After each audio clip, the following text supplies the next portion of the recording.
아멘. 자, 하나님 말씀 함께 나누겠습니다. 오늘 우리에게 주신 말씀은 신약성경 마가복음 14장입니다. 3절로 9절까지 말씀.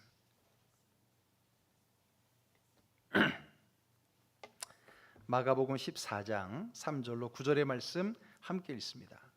예수께서 베다니 나병 환자 시몬의 집에서 식사하실 때에 한 여자가 매우 값진 향유 곧 순전한 나드 한 옥합을 가지고 와서 그 옥합을 깨뜨려 예수의 머리에 부으니 어떤 사람들이 화를 내어 서로 말하되 어찌하여 이 향유를 허비하는가?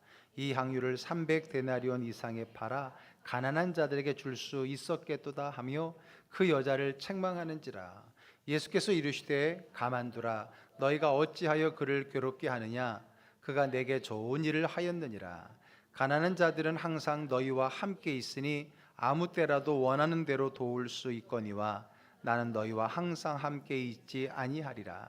그는 힘을 다하여 내 몸에 향유를 부어 내 장례를 미리 준비하였느니라. 내가 진실로 너희에게 이르노니 온 천하에 어디서든지 복음이 전파되는 곳에는 이 여자가 행한 일도 말하여 그를 기억하리라 하시니라. 아멘. 이번 달은 9월 달은 즐거운 교회 창립 기념일이 있는 창립 기념의 달이죠. 올해가 만 19살 성인이 되는 그러한 해이기도 합니다. 그래서 이번 한 달 동안에 저는 하나님과 함께라는 그러한 주제로 말씀을 나누고 있습니다. 신앙생활이라고 하는 것은 하나님을 믿는 거잖아요. 하나님을 믿는다는 것은 하나님과 함께 살아가는 게 믿는 거거든요. 교회에 와서만 살짝 믿고 가는 게 아니라 우리의 삶의 전반에 걸쳐서 하나님과 함께하는 게 믿음인 것입니다. 그래서 우리가 먼저 첫째 주에는 그 하나님과의 첫 만남을 이야기했었고요. 그리고 지난주에는 그분과 함께 동행하는 삶에 대해서 이야기를 드렸습니다. 자, 그런데 만나고 동행하면 끝이 아니라 그 동행 속에서 그 두 관계가 하나님과의 우리 관계는 더 깊어지고 더 가까워져야 되는 거지요. 그렇죠. 그래서 우리는 하나님과 더 깊은 관계로 들어가야 됩니다. 왜냐하면 막연히 같은 공간 안에 있다고 또 같은 길을 간다고 해서 다 함께하는 건 아닙니다. 같이 있고 같이 걸어간다고 꼭 함께하는 건 아니에요. 옆에 있으면서도 마음은 먼 관계가 얼마나 많습니까? 그러므로 우리가 하나님을 잘 믿기 위해서 우리가 하나님과 함께 걸어가는 이 삶을 우리가 이야기하는 데 있어서 만남과 그리고 동행에 이어서 그 둘의 깊은 관계인 이 관계의 말씀이 어쩌면 우리에게 더 성숙으로 이끄는 그러한 말씀이 될 거라고 생각됩니다. 그래요, 여러분. 함께하는 관계, 이 관계가 참 중요합니다. 사실 여러분 제일 힘든 것도 사실 관계잖아요. 사람들이 일터에서 제일 힘든 거는 일이 아니라 관계라고들 이야기하지 않습니까? 그만큼 관계는 힘이 들 수도 있고 오히려 힘이 될 수도 있는 거죠.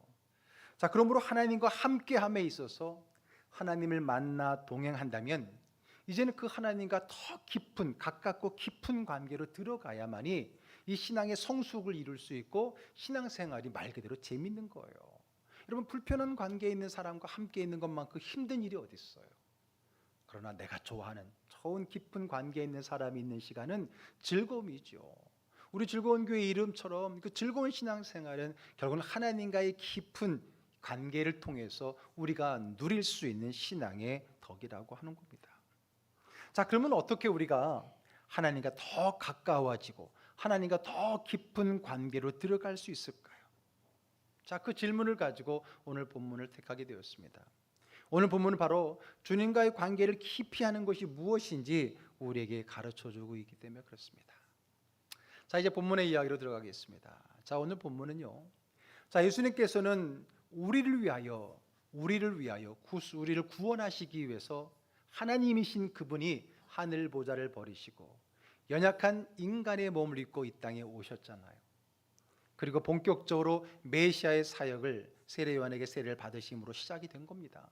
그리고 3년 정도 그 사역을 하다가 드디어 이제 오늘 마지막 이제 그의 사역의 마무리 시점에 마무리하시기 위해서 예루살렘으로 다시 향하시게 됩니다. 예수님 3년 동안 예루살렘을 여러 번 왔다 갔다 하시는데 오늘은 이제 예루살렘 올라가는 이 길목은 이제 마지막 그의 예루살렘을 향하는 길이었습니다. 예수님께서 이 땅에 오신 목적이 뭐죠? 우리를 구원하시기 위함이잖아요. 그 구원은 무엇으로 완성이 되냐면 우리의 죄값을 치르고 십자가의 죽으심으로 완성이 되는 거거든요. 한마디로 말해서 예수님은 죽으러 오신 겁니다. 십자가에 저와 여러분 우리의 죄를 위해 죽으러 이 땅에 오신 거고 그 마지막 그 죽음의 자리를 향하여 지금 예루살렘으로 올라가고 계시다는 겁니다.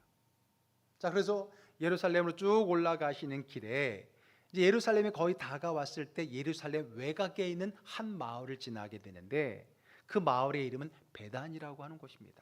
이 베단이는 우리가 알듯이 예수님께서 죽은 나사로를 살리신 이야기 기억하시죠? 바로 그 나사로의 고향, 그 나사로와 함께 했던 그 누이들 마리아, 마르다, 이 삼남매, 예수님과 굉장히 가까웠던 그 삼남매가 살고 있었던 그 베다니 지역을 지나서 올라가게 된 거죠. 자, 이렇게 베다니에 들어갔는데 거기서 있었던 한 사건입니다. 자, 오늘 본문의 첫 절이었던 우리 3절 말씀 한번 같이 읽어볼게요. 예수께서 베다니 나병 환자 시몬의 집에서 식사하실 때에 한 여자가 매우 값진 향유 곧 순전한 나드 한 옥합을 가지고 와서 그 옥합을 깨뜨려 예수의 머리에 부으니. 자, 예루살렘 올라가는 그 여정 속에 베다니에 들렀는데 거기서 누구의 집에 들어가게 되냐면은 나병 환자였던, 지금 나병 환자면 안 되죠. 거기 있을 수도 없고 사람과 접촉할 수 없으니까 나병 환자였었던 시몬의 집에 가서 식사를 하게 됩니다. 아마 이 나병 환자 시몬은 성경에 굳이 나병 환자라고 가르치는 거 보면 예수님께서 많은 기사와 이적, 특별히 질병을 치유한 사건들이 많았는데 그 중에서도 나병 환자들을 많이 치유하신 적이 있었거든요. 아마 예수님의 그 치유 가운데 회복되어진 사람이었던 것 같아요. 그래서 나병 환자 그 시몬의 집이 예수님이 지나가신다니까 정중히 그를 모시고 식사를 대접하고 있을 때였습니다. 자, 그때에 한 사람이 등장을 하게 되는 거죠. 누굽니까? 한 여자가 찾아오는데 여기서 그냥 한 여자라고 말하는데 신약 성경에 4개 복음서가 있으니까 같은 이야기들을 담고 있기 때문에 서로 이렇게 비교하고 병행해서 보면 좀 더 풍성해지거든요. 요한복음 12장에도 이 이야기가 등장을 하는데 거기에는 구체적으로 그 여인의 이름이 나옵니다. 그 여인은 다름 아닌 우리가 알고 있는 마리아입니다. 마리아. 물론 성경에는 웬만한 여자 이름 다 마리아이긴 합니다만 바로 나사로의 누이 마리아, 마르다 자매, 그죠? 거기 즉 베다니에 살고 있는 그 마리아가 오늘 예수님 자기 마을에 와서 시몬의 집에서 식사를 하고 있는 그분에게 찾아오게 된 겁니다. 와서 뭐 하고 있는 거예요? 옥합을 깨뜨립니다. 그 옥합 안에 뭐가 있었어요? 유향인데 나드라고 하는 그 식물에서 발췌한 그러한 옥합, 향유 나는 유향, 향기 나는 그 오일, 기름을 가지고 온 거예요. 그 기름을 가져다가 어떻게 합니까? 그걸 다 깨서, 그 말은 뭐예요? 거기 있는 것을 몽땅 예수의 머리에 붓게 된 겁니다. 원래 이 오일, 기름, 향수 이런 것들은 조금씩 조금씩 바르는 건데 그걸 아예 왕창게 하고 통째로 지금 예수님의 머리 위에 붓는 거예요. 마치 머리에 기름 부으듯이 붓고 있는 겁니다. 그렇죠. 자, 그러면 이것에 대해서 그 여인이 그 무슨 이유가 뭔가? 근데 문제는 그 예수님 식사를 하고 계신 그 예수님에게 오셔와서 자기의 그 향유 옥합을 깨뜨려서 예수의 머리에 부었는데, 그런데 이 장면을 보고 제지하는, 아니 비난하는 사람들이 있습니다. 누구예요? 예수님과 함께 식사를 하고 있는 그의 제자들이. 그 중에 한 명이 이렇게 그 여인을 꾸짖습니다. 자, 5절 읽어볼까요? 이 향유를 300데나리온 이상에 팔아 가난한 자들에게 줄 수 있었겠도다 하며 그 여자를 책망하는지라. 아니 예수님 식사 중에 왜 그거 하냐, 그게 아니라 왜 이렇게 비싼 거를 갖다가 함부로 깨갖고 이렇게 머리에 부어 없애 버리느냐. 이걸 만약 판다면 얼마에? 300데나리온 이상에 팔 수 있다는 거예요. 그럼 300데나리온은 얼마일까요? 당시 로마 화폐인데 이 데나리온은 대략 노동자 하루 품삯입니다. 노동자 하루 품삯이에요. 근데 300데나리온이면 300일 일한 값이면 거의 연봉이란 말이에요. 거의 연봉이나 되는 그 값의 옥합을 지금 깨워서 그렇게 소비하는 것에 대해서 야, 이거 너무 아깝지 않느냐, 그러면서 하는 게 뭐예요? 차라리 이걸 팔아서 가난한 자들을 구제하면 좋지 않았겠는가? 이걸 가지고 가난한 사람들에게 품삯으로 나눠주면은, 말 그대로 이 할 품삯이 나눠주면 300명한테 나눠줄 수 있을 텐데 이걸 이렇게 허비하냐면서 이렇게 막 그 여인을 꾸짖고 있는 겁니다. 자, 그러면 한번 제자들의 입장을 생각해 보자고요. 왜 그렇게 꾸짖었을까? 그들이 그렇게 꾸짖은 그 마음의 의도는 무엇인가 한번 생각해 보자고요.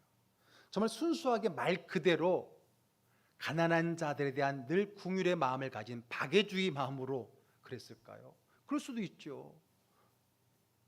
가난한 자들에게 줬으면 하는 마음, 늘 가난한 자를 생각하는 마음이 그들에게 있을 수도 있었을 겁니다. 아니, 어떻게 본다면요, 누구보다도 가난한 자들에게 관심이 많은 분은 제자들이 아니라 누구예요? 예수님이거든요.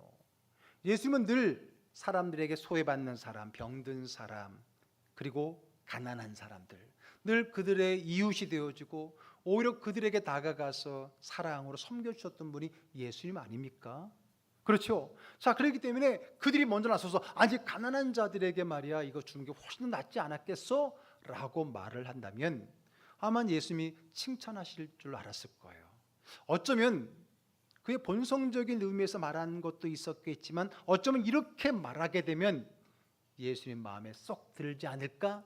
라고 하는 어떤 의도가 또 그 말 속에 깔려 있지는 않았을까요? 왜냐하면 예수님은 늘 가난한 자들의 관심을 가지셨거든. 그러니까 내가 먼저 선수 쳐갖고 가난한 자들의 땅에서 딱 이야기를 하게 되면 예수님이 그래, 그게 맞는 것 같아 라고 하면서 좀 자기가 칭찬을 받을까? 혹시 그런 마음으로 쓸 수도 있다라고 생각하게 되더라고요. 자, 그런데 문제는 그렇게 그 여인을 꾸짖으면서 가난한 자들의 이야기를 하던 그 제자에게 예수님께서 뭐라고 하셨는가 한번 들어볼까요? 6절의 말씀 읽어보겠습니다. 예수께서 이르시되 가만두라, 너희가 어찌하여 그를 괴롭게 하느냐, 그가 내게 좋은 일을 하였느니라. 가난한 자들에게 이렇게 말하면 늘 예수님이 가르치는 내용이기도 하니까 잘했다고 칭찬을 들 줄 알았는데 오히려 예수님께서 꾸짖는 것은 그 여인이 아니라 그 여인을 나무라 하고 있는 그 제자를 꾸짖고 있는 겁니다. 왜 어찌하여 이 여인을 괴롭게 하느냐, 그러면서 하는 얘기가 그가 내게 좋은 일을 하였다는 겁니다. 잘했다라고 말하고 있는 겁니다. 그럼 여러분 어떤 생각이 들어요? 아니, 예수님이 늘 가난한 자에 관심을 가졌는데 지금 이 여인이 비싼 향유를 자기에게 부으니까 갑자기 잘했다 그러면 예수님도 결국은 속세를 떠나지 못하셨나? 명품 앞에는 예수님도 없는 건가? 뭐 이런 마음이 들 수도 있지 않을까요? 그렇죠. 그런 거예요. 그런데 아닙니다. 아닙니다.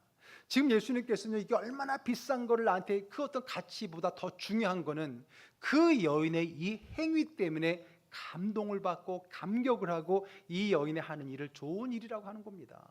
그 좋은 일은 비싼 것을 드린 게 좋은 일이 아니라 그것을 드린 그 의미, 그 행위에 대한 그 여인의 의도와 행위의 의미가 너무나 좋은 일, 너무나 귀한 일이기 때문에 지금 그 여인을 칭찬하고 있다는 겁니다. 자, 그러면 그 여인의 그 비싼 향유를 온통 다 깨어서 드리는 그것이 어떤 의미이기에 예수님이 좋아하셨을까요? 자, 8절 말씀을 보겠습니다. 그는 힘을 다하여 내 몸에 향유를 부어 내 장례를 미리 준비하였느니라. 아하, 오늘 그 여인은 얼마나 비싼 걸 드렸냐가 중요한 게 아니라 그 드림의 의미가 뭐냐? 바로 장례를 준비했다는 겁니다. 누구의 장례를요? 예수님의 장례를 준비하고 있다는 겁니다. 앞에도 말씀드렸죠. 지금 예수님께서 그의 메시아 사역의 마지막 예루살렘 행이라 했습니다. 그 마지막 예루살렘 행은 무엇을 위한 길이라 했어요? 죽음을 위한 길이었습니다. 죽으러 지금 예루살렘에 올라가고 있는 길이에요. 근데 이 여인은 지금 죽으러 가는 그 예수님의 죽음, 장례를 준비하고 있다라고 하는 겁니다.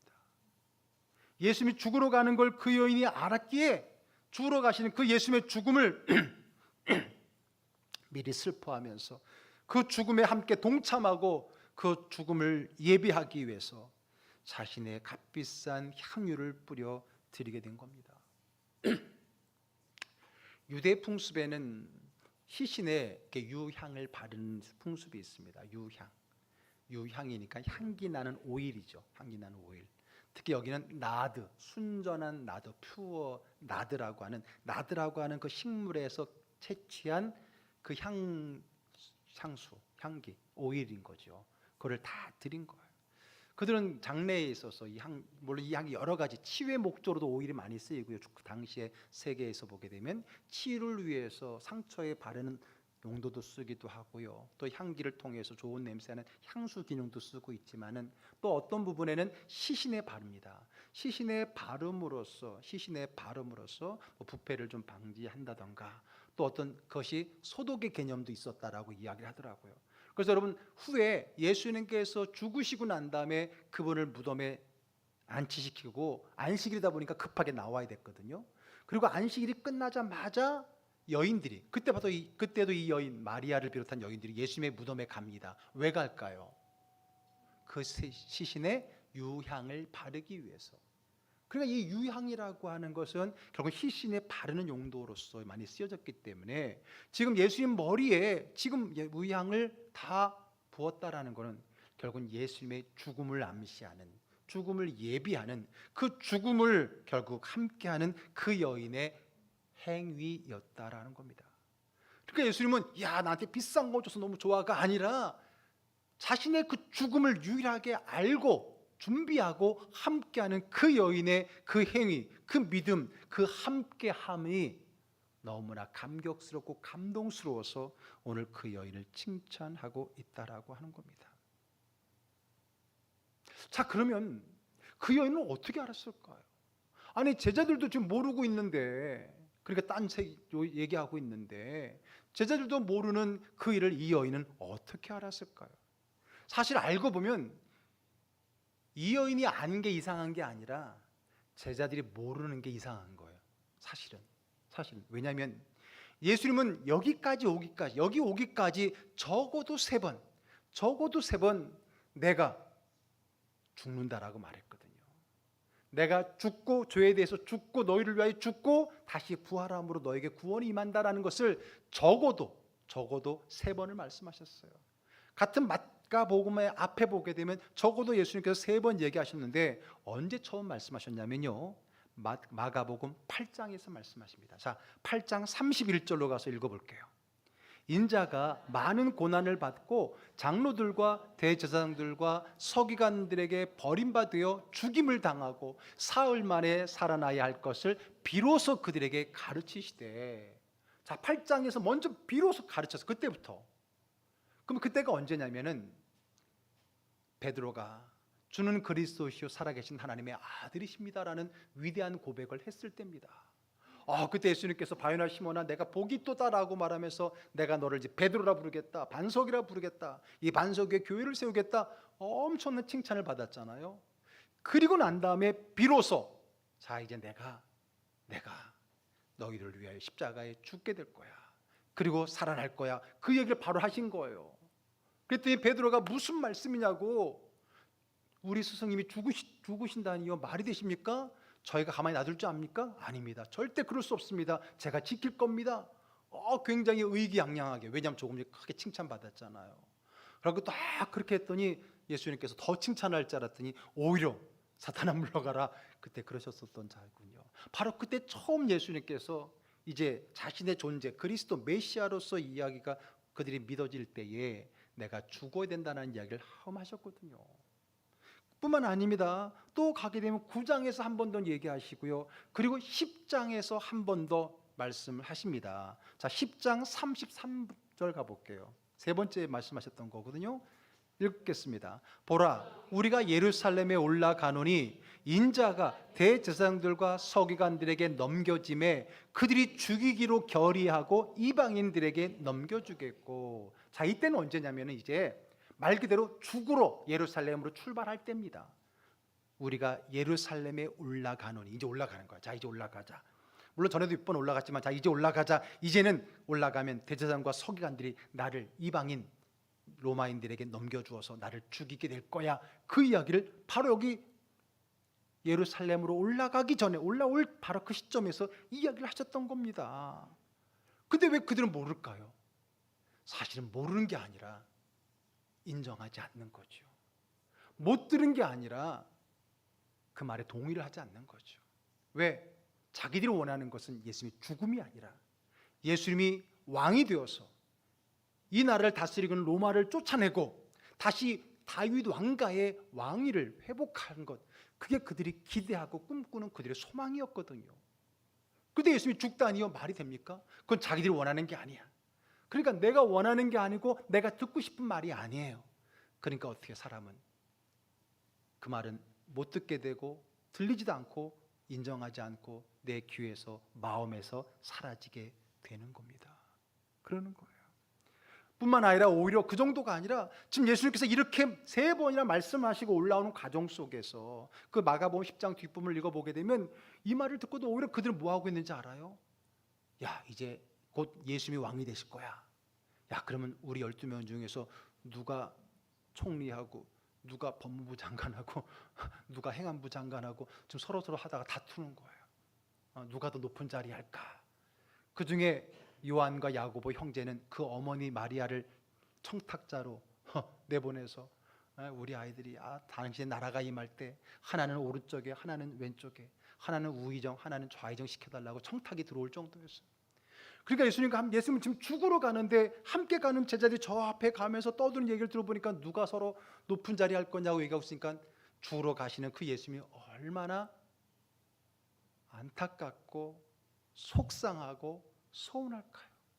3번이나 내가 죽으러 가는 거라고 얘기했지만 그걸 인정하지 않고 오히려 하나님 주님이 나라가 오면 내가 누가 높을까 하고 다투고 있는 그 모습 보면서 예수님께서 얼마나 마음이 그러셨을까.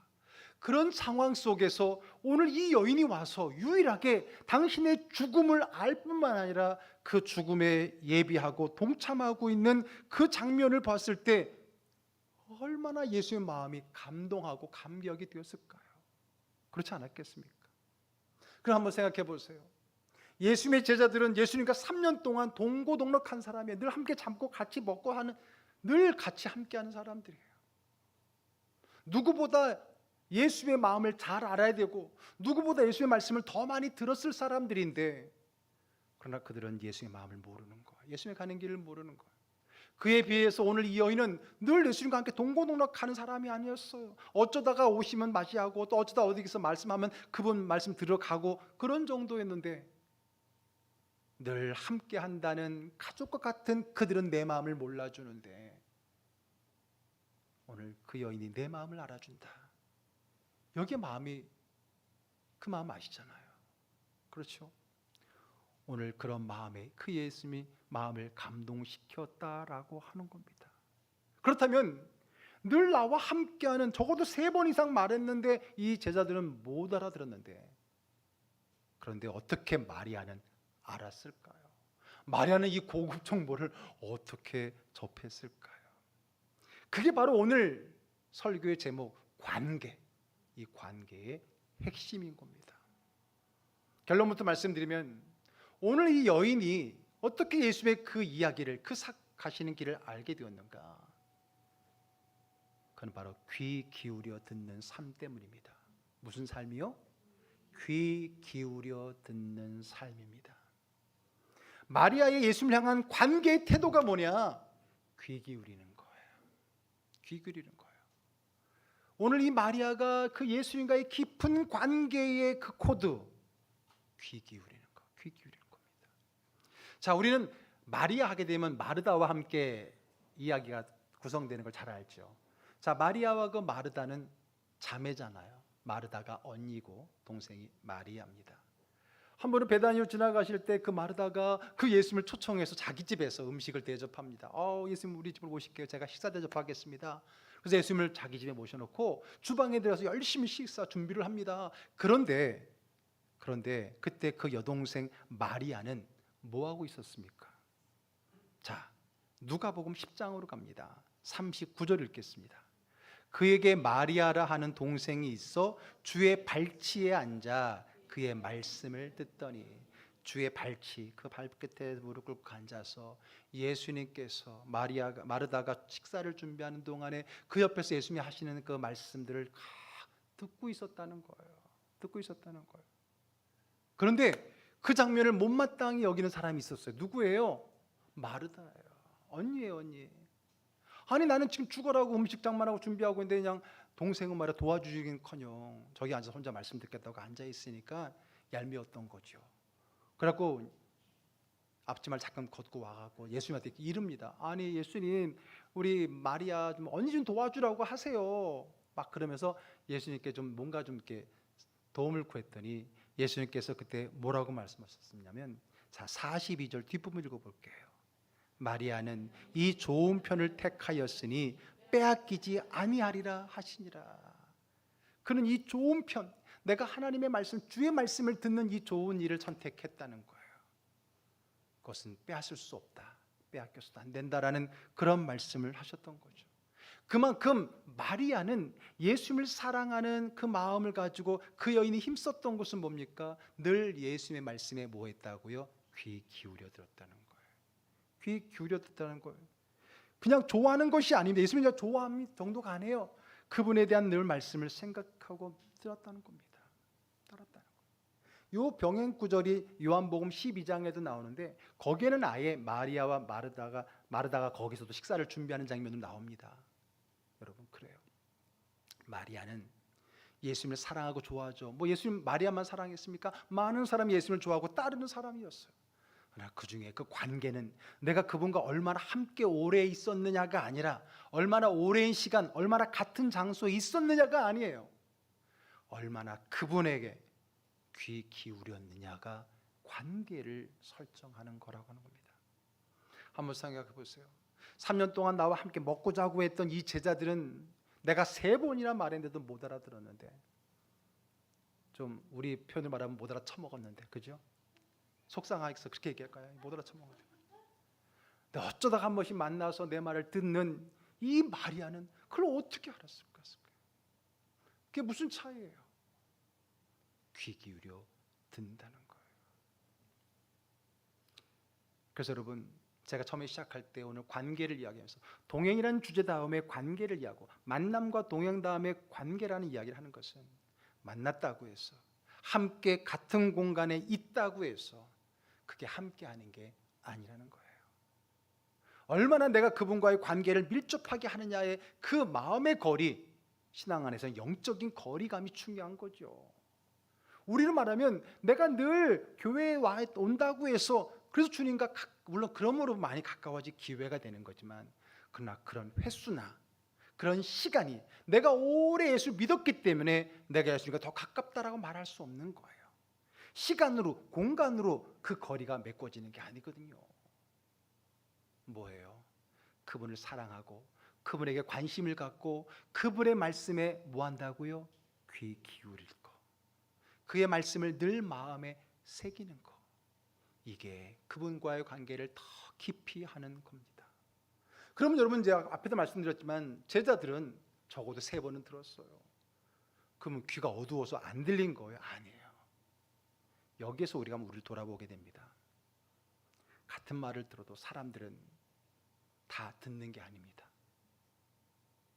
오늘 이 시간 설교를 다 듣고 있지만 다 듣는 게 아니죠. 다 듣는 게 아니에요. 소리로 듣는 사람도 있어요.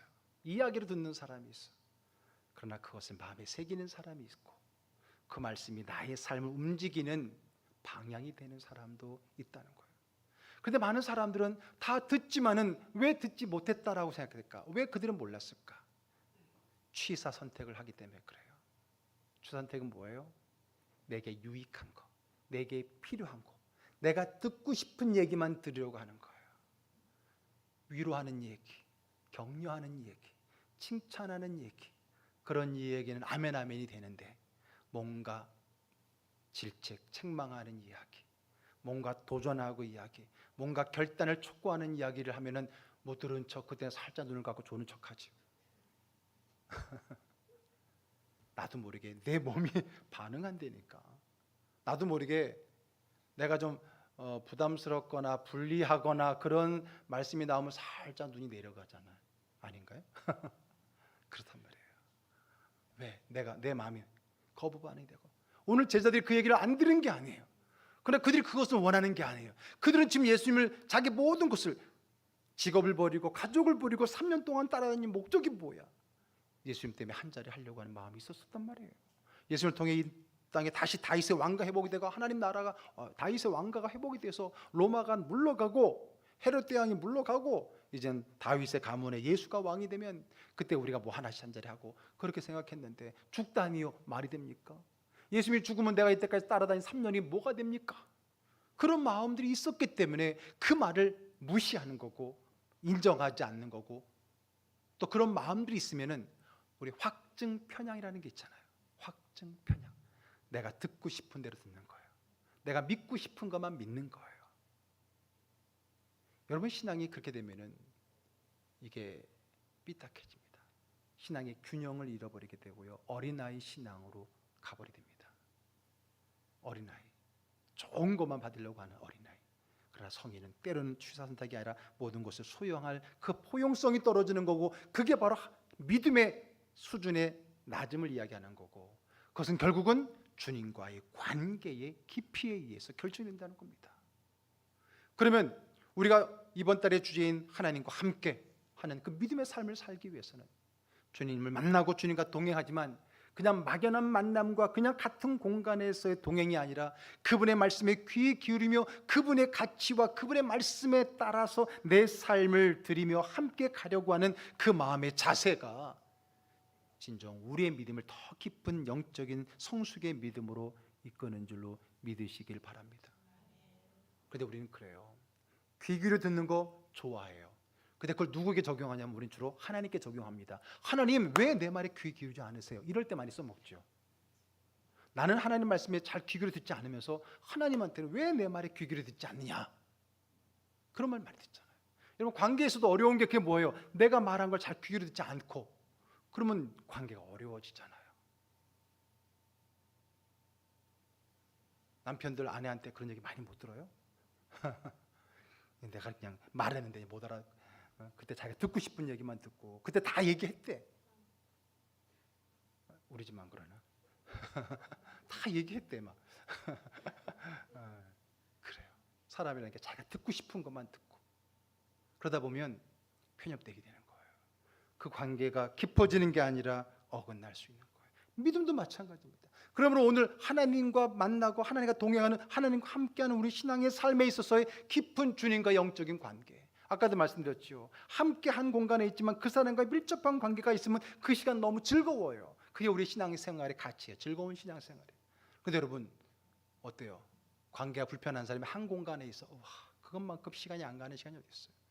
그것만큼 불편하고 힘들고 어려운 시간이 어디 있어요? 가장 힘든 시간이죠. 여러분들 신앙생활은 그렇게 버티는 시간입니까? 힘든 시간입니까? 아니면 즐기는 시간입니까? 누리는 시간입니까? 그것은 주님과의 관계를 통해서 정해지는 거예요.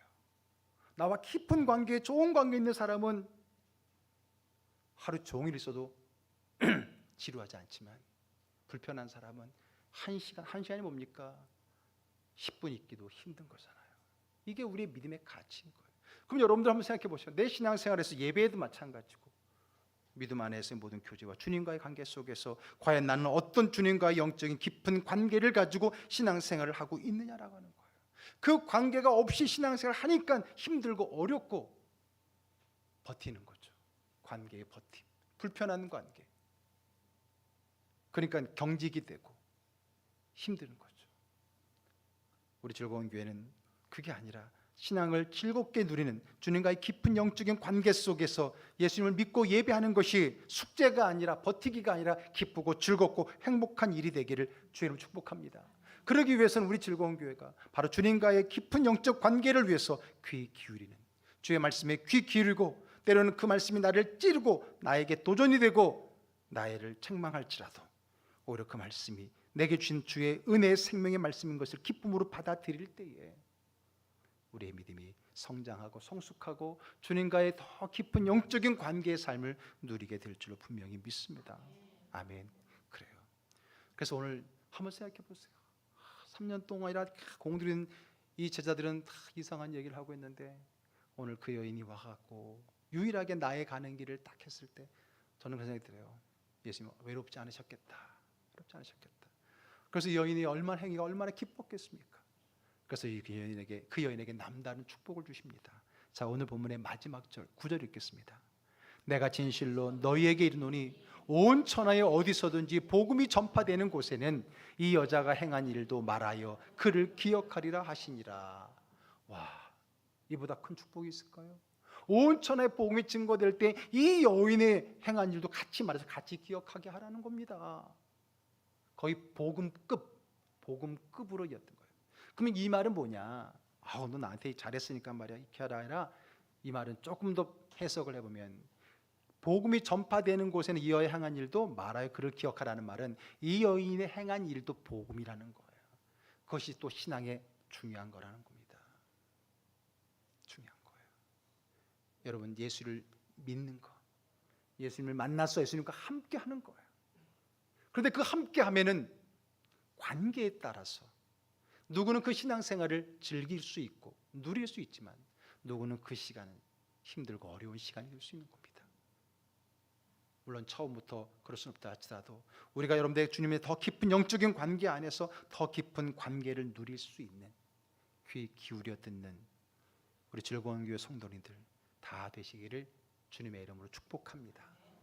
여러분들과의 주님과의 관계가 더 깊은 영적인 관계가 되어서 늘 주님께 예배함이 기쁨이고 찬양함이 즐거움이고 기도함이 은혜가 되는, 함께하면 더 즐거운 교회 세우기를 주의 이름으로 축복합니다. 기도하겠습니다.